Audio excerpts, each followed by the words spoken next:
नमस्कार रसिक श्रोते हो. शब्दनिशा मराठी ऑडिओमध्ये तुमचं मनापासून खूप स्वागत. मी घेऊन आले तुमच्यासाठी पांघरुण कथेचा पुढील भाग, पांघरुण भाग 25.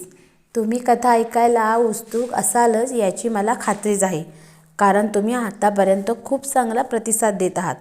यापेक्षाही प्रतिसाद द्याल हीच अपेक्षा ठेवून कथेला लगेचच सुरुवात करते. गौरी, मला माहीत आहे तुझ्या मनावर जखमा झाल्या आहेत, परंतु प्लीज तू चिडू नकोस. तू म्हणतेस तो मुद्दा खरा आहे. आपण नक्की माणसाला माणूसपण मिळवण्यासाठी प्रयत्न करू. परिस्थिती कुठलीही असो, मी तुझ्यासोबत कायम सावलीसारखा असेन. प्लीज माझं ऐकून घे. आईसाहेबांना राग येईल असं काहीच करू नकोस. उगाच त्या तुला त्रास देतील आणि तुझ्या डोळ्यात मी अश्रू कधीच पाहू शकत नाही. जखम जरी तुझ्या शरीरावर असली तरी कळ वेदनेची माझ्या काळजात उठते. माझ्या मनाला वेदना होतात. तुला त्रासात मी नाही पाहू शकत. शिव हळव्या शब्दात मनातल्या भावना सांगत होता. गौरीला त्याचे म्हणणे पटत होते, परंतु एक स्वाभिमानी मनुष्य म्हणून ती कुठपर्यंत हे सगळं सहन करणार हे तिलाच ठाऊक होतं. मेजर साहेब, तुम्ही नका नाराज होऊ न माझी काळजी करू नका. मी ठीक आहे. फक्त तुम्ही माझ्यासोबत आहात हेच माझ्यासाठी खूप आणि खूप मोठं आहे. गौरी म्हणाली. तो संपूर्ण दिवस असाच गेला. रात्र झाली होती. तोच शिवचा फोन खणखणला. हॅलो, मी नागपूर पोलीस हेड ऑफिसमधून बोलतोय. मिस्टर मेजर शिव पाटील बोलताय ना? समोरून आवाज आला. हां, मी मेजर शिव बोलतोय. शिव म्हणाला. तुमची जी नातेवाईक व्यक्ती हरवली होती त्यांचा शोध लागला आहे. सध्या त्यांची तब्येत थोडी ठीक नाही आहे, म्हणून त्यांना सरकारी जनरल हॉस्पिटलमध्ये ठेवले आहे. तुम्ही ओळख पटवायला या आणि त्यांना घेऊन जा. ते सारखे गौरीपोटी गौरीपोटी गौरीपोटी गौरीपोटी गौरी म्हणूनच बडबड करत आणि त्याचा जप करत असतात. समोरची व्यक्ती म्हणाली. Okay, thank you sir. खूप सर, थँक्यू. मी लगेच निघतो, शिव म्हणाला. गौरी मात्र त्याच्याकडे पाहत होती. शिवने तिचे दोन्ही खांदे आपल्या हाताने घट्ट पकडले. गौरी, बापू सापडले आहेत. आपल्याला आत्ताच निघावे लागेल, शिव हसत आणि आनंदाने म्हणाला. शिवचे हे शब्द ऐकून, बापू सापडले एवढंच ऐकून गौरीच्या डोळ्यांतून अश्रू वाहू लागले होते, कारण चक्क आज कितीतरी महिने त्या बापूंपासून लांब होती. मेजर साहेब, खरंच बापू सापडले आहेत? ते कुठे आहेत? बरे आहेत ना? गौरीने प्रश्नांचा भडीमार सुरू केला होता. गौरी, ते ठीक आहेत. तू पटकन तयारी कर, तोपर्यंत मी आबांना सांगून येतो. शिव बोलतच रूमच्या बाहेर पडला. गौरी लगबग करत आवरायला लागली होती. शिव आबांच्या रूममध्ये आला. आबा पुस्तक वाचत बसले होते. पुस्तक आबांचे जवळचे मित्र होते. आबा, मी आणि गौरी नागपूरला जातोय. गौरीचे बापू जे इतके दिवस बेपत्ता होते ते पोलिसांना सापडले आहेत. आबा, माझं म्हणणं असं आहे की त्यांची मानसिक स्थिती सध्या तरी ठीक नसेल, कारण आज 7 महिने ते वेड्यासारखे गौरीला शोधत भटकत होते. त्यामुळे मी त्यांना इथेच घेऊन येईन, शिव म्हणाला. शिव, त्यात विचारतो काय? अरे, आपल्या मुलीजवळ राहिले तर लवकर ठीक होतील. मनातल्या भावना मुलीजवळ व्यक्त करू शकतील. जा, लवकर निघा. आबा, आम्ही आत्ताच्या फ्लाईटने निघू, म्हणजे लवकरच जाऊ, शिव म्हणाला. ठीक आहे, मात्र सावकाश जा आणि सावकाश या. सूनबाईंची आणि त्यांच्या बापूंची काळजी घ्या. त्यांना व्यवस्थित परत घरात घेऊन या, आबा आशीर्वाद देत म्हणाले.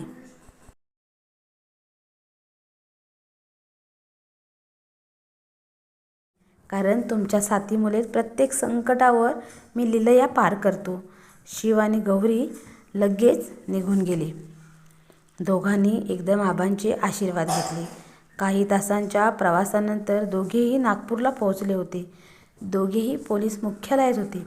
मेजर साहेब, या बसा. ते गृहस्थ तसे व्यवस्थित आहेत, काळजी करू नका, SP साहेब म्हणाले. आम्हाला त्यांना भेटायचे आहे. भेटता येईल ना? शिव त्यांच्याकडे बघत म्हणाला. हो, चला. आपण आत्ताच जाऊ त्यांना भेटायला. ते तुमचे नातेवाईक आहेत म्हणून त्यांची विशेष काळजी आम्ही घेतली आहे. SP साहेब हसत म्हणाले. सगळे पुन्हा ताबडतोब निघाले. गौरीला कधी एकदा बापूंना भेटते असं झालं होतं. SP साहेब सगळ्यांना घेऊन हॉस्पिटलला आले. समोर बापू बेडवर झोपलेले होते. आता मात्र बापूंना 7 महिन्यानंतर पाहिल्यावर गौरीला आपले अश्रू रोखणे अनावर झाले होते. तरीही तिने कापड्या आवाजात हाक मारली, बापू, बापू, बापू, बापू. आपल्या लेकीचा आवाज ऐकून बापूंचे कान सुकावले, मन तर हरकून गेले आणि त्यांनी झटकन आपले डोळे उघडले. समोर गौरीला पाहून त्यांच्या निस्तेज झालेल्या चेहऱ्यावर आनंद ओसांडून वाहायला लागला. चेहऱ्यावर नितळ आणि निखळ हसू पसरले. खोलात गेलेले डोळे चमकले अचानक. गौरीने खाली बसून बापूंना बिलगली. दोघेही बाप-लेक एकमेकांना कितीतरी दिवसांनी भेटून सुखावत होती. चेहऱ्यावर एक वेगळाच आनंद दिसत होता. गौरी कितीतरी वेळ बापूंच्या किसकुशीत विसावलेली होती. बापूंनी तिला आपल्या कवेत घट्ट कवटाळले होते. जणू ती परत त्यांना सोडून कुठे जाऊ नये, आपली मुलगी आपल्यापासून कधीच लांब जाऊ नये असंच त्यांना मनोमन वाटत होतं. आज 7 महिन्याने ती भेटल्यामुळे मनातला आनंद द्विगुणित झाला होता. चेहऱ्यावरचा ओसांडणारा आनंद काहीतरी वेगळाच आनंद देत होता. गौरीपोटी कुठं गुमान झाली होती. समजा शहर तुला हुडकून काढलं, पण तू कुठंच गवसली नाही. माया काळजाचं पाणी पाणी झालं होतं. माईले कुठं असल, कशी असल ह्या जीव गुदमरून जात होता. काही बी समजत नव्हतं. पोटी तू ठीक आहेस नव्ह? प्रत्येक दिवस तुझ्या आठवणीने वेचून काढला आहे. काहीच कळत नव्हतं. बापू भावूक होत बोलत होते. डोळ्यांतून अश्रू थांबता थांबत नव्हते. बापू, तुम्ही आधी रडणं थांबवा. मी ठीक आहे म्हणून ना तुमच्यासमोर धडधाकट उभी दिसत आहे. तुम्हाला बघायला मन कधीपासून म्हणत होतं. बापू, तुम्ही मायासमोर ठीक आहेत ह्यानेच मला आनंद अमाप आणि अगाध झाला आहे. गौरीही भावूक होत गहिवरून म्हणाली. गौरीपोटी, आता मले समद खरं खरं सांग. तुझ्यासोबत काहीतरी चंगल म्हणजेच वाईट झालं होतं ना त्या रात्री, म्हणून तू गुमान झाली होती ना? आणि तुझ्या हा भांगात ह कुंकुम म्हणजेच कुंकू, सदवा अलंकार, सौभाग्य दागिने कसं? तुले कोणासोबत वरलीस? लग्न केले का? पोटी काय प्रकार आहे? बापू गौरीकडे एकटक पाहत विचारत होते, कारण मनात असंख्य प्रश्न उभे राहिले होते. जी त्यांची लेक हरवली होती ती आज चक्क लग्न करून त्यांच्या पुढ्यात होती. आज त्यांना त्यांची लेक भेटल्याचा आनंद होताच, परंतु आपल्या लेकीचं लग्न झालं आहे म्हटल्यावर त्या बापाचं मन भरून आणि गहिवरून आलं होतं. ज्या मुलीला तलहाताच्या फोडाप्रमाणे जपले, आज ती लेक अंगभर सौभाग्य अलंकार घालून त्यांच्या पुढ्यात उभी होती. कुठला मुलगा आपला जावई झाला तो आपल्या लेकीला व्यवस्थित सांभाळेल ना? आपल्या लेकीची व्यवस्थित काळजी जन्मभर घेईन ना? याची त्यांना भीती वाटत होती. बापू, सगळे प्रश्न आपल्या लेकीलाच विचारणार का? मला नाही भेटणार का? तुमच्या सगळ्या प्रश्नांची उत्तरे माझ्याकडे आहेत. मी सांगतो सगळं तुम्हाला. शिव हसतच बोलला.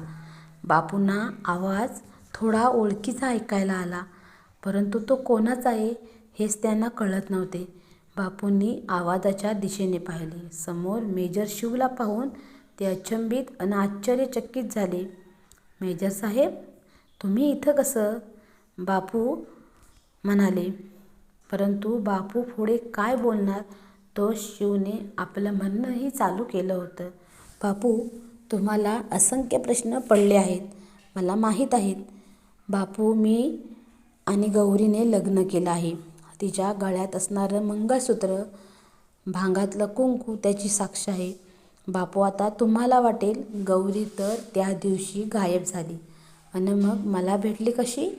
तर बापू, झालं असं, त्या दिवशी गौरी औषध आणायला म्हणून गेली, तर थकवा आल्यामुळे तिला ग्लानी येऊन ती रस्त्यातच पडली न बेशुद्ध झाली.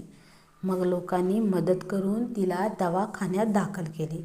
धावपळीमुळे आणि शहरातला हवामानाचा तिला खूप त्रास झाल्यामुळे तिचा रक्तदाब खूपच कमी झाला होता. अंगात तिच्या ताकद उरली नव्हती. त्यामुळे तिला शुद्ध यायला थोडा वेळ गेला. तिथं असणाऱ्या डॉक्टर माझ्या ओळखीच्या होत्या. त्याने एकदा माझ्या मोबाईलमध्ये गौरीचा फोटो पाहिला होता, म्हणून मग त्यांनी मला लगेच कळवले. मी तिथं पोहोचलो. त्यानंतर मी गौरीला घेऊन पाड्यावरही गेलो होतो, परंतु तिथे तुम्ही नव्हता. मी सगळीकडे चौकशी केली. मग गौरीला मी एकटी सोडू शकत नव्हतो, म्हणून गौरीला माझ्या घरी नेलं. माफ करा मला, मी गौरीला माझ्या घरी असंच तर ठेवू शकत नव्हतो, कारण समाजाचा बघण्याचा दृष्टिकोन वेगळाच असतो. अनेक प्रश्नांचा भडीमार गौरीच्या चारित्र्यावर झाला असता आणि त्याचबरोबर मलाही खूप प्रश्न विचारण्यात आले असते, म्हणून मी तिच्याशी सरळ लग्नच केलं. बापू, ह्या सगळ्या झाल्या प्रकाराबद्दल मला खरंच माफ करा. मला हवी ती शिक्षा द्या, कारण मी तुमचा गुन्हेगार आहे. मी तुमच्या मुलीला तुमच्याही नकळत माझी करून घेतली. तुमची परवानगीशिवाय मी तिच्याशी लग्न केलं, परंतु गौरीला काहीच बोलू नका. शिव हात जोडून बापूंच्या पुढ्यात उभा होता. गौरी मात्र त्याच्याकडे एकटक पाहत होती.